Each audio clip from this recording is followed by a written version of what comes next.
It's been 2 years since a council decision to rescind 130 City of Johannesburg employees' permanent contract was adopted. In those 2 years, one of the affected employees is on the verge of losing their home. This as the house could soon go on auction after the employee lost their only source of income. The mother of 2 and her children now live apart because she was unable to provide for them. The harm that the DA has done to us, it's irreparable. In the sense of saying, there were days that I could not sleep. I lied awake.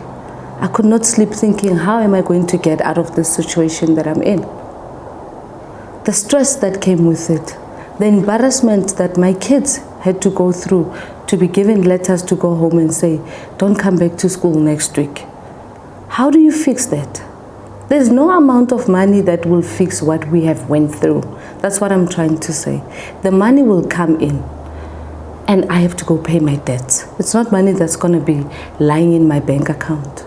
Khumalo has criticized the DA, which started the process, which ultimately led to their removal. Among her criticisms, Khumalo accuses the DA-led multi-party coalition of not adhering to labor laws when they were let go, and presiding over mass job losses along racial lines. But the DA denied the accusation and objects to the reinstatement. The party maintains the workers' permanent employment was illegal and could challenge the decision to reinstate them. It comes with risk. That is the nature. When people sign their fixed-term contracts, they were aware of the risks of how that works. You get into government, and it's got pros and cons, but that is the nature of those appointees. And as I say, it's been common practice for over a decade now, and nothing, as I say, legislation has now come in to actually ensure that we carry on doing it as fixed-term contracts for political appointees. We're not talking general workers in the city, we're talking politically aligned appointees.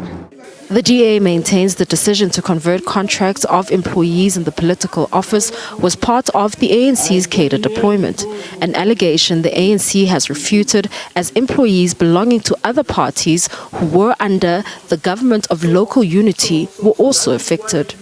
It was in line with that determination that there is a need to professionalize. You don't want every time there is a new party that comes, you must affect the state and service delivery. They should still remain employees, because these people, they don't work for those parties. They work for the state. They are paid by the state. So it was about professionalizing the public services and ensure that service delivery does not get hampered by the change of political administration. There are still staff that are in the political offices whom their employment is dependent on the political term of their political principles.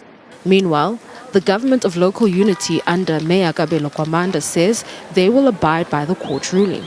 Negotiations on a settlement agreement between the city and the affected employees have begun. The City of Johannesburg, we know them individually, and we know all of those who experience this injustice. And it is our priority to reinstate them, and we've done this through a mayoral committee resolution that was then tabled in council. It's a process that will now be taken up by group corporate and shared services, and there will be negotiation with the union, which is SAMU, to find the best possible way of reintegrating them in the city. Mayor Kabelo Kwamanda has refuted claims made by the DA that the city did not defend the legal matter brought by trade union SAMU hard enough. Dr Mpho Phalatse, SABC News, Johannesburg.